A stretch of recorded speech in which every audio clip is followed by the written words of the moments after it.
শুরুটা ছিল লাখ সুন্দরী প্রতিযোগিতা দিয়ে, সে থেকেই শোবিজে পা রাখেন অভিনেত্রী আজমেরী হক বাঁধন। এখন পর্যন্ত তার ঝুলিতে রয়েছে বহু নাটক এবং ওয়েব ফিল্ম। নাম লিখিয়েছেন বড় পর্দায়ও, অর্জন করেছেন জাতীয় চলচ্চিত্র পুরস্কার। বাঁধনের নজরকাড়া অভিনয় দিয়ে মন টেনেছে দেশের বহু দর্শকদের।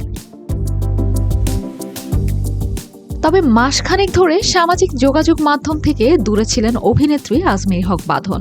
অথচ জুলাই আন্দোলন থেকে শুরু করে সমসাময়িক সময়ের বিভিন্ন ইস্যু নিয়ে সোশ্যাল মিডিয়ায় বেশ সরব ছিলেন তিনি। হঠাৎ করেই যেন নীরব এই অভিনেত্রী।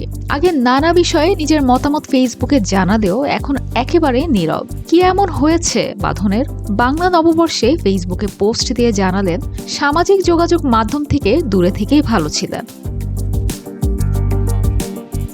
বর্ষবরণের দিনে সাধারণ মানুষের পাশাপাশি তারকারা যখন উদযাপনে ব্যস্ত, তখন পৃথিবীকে নববর্ষের শুভেচ্ছা জানিয়ে বাঁধন লিখেছেন নিজের সম্পর্কে দীর্ঘ এক লেখা, যেখানে জানিয়েছেন বেশ কিছুদিন ধরে ভার্চুয়াল দুনিয়া থেকে কিছুটা দূরে থাকার কথা।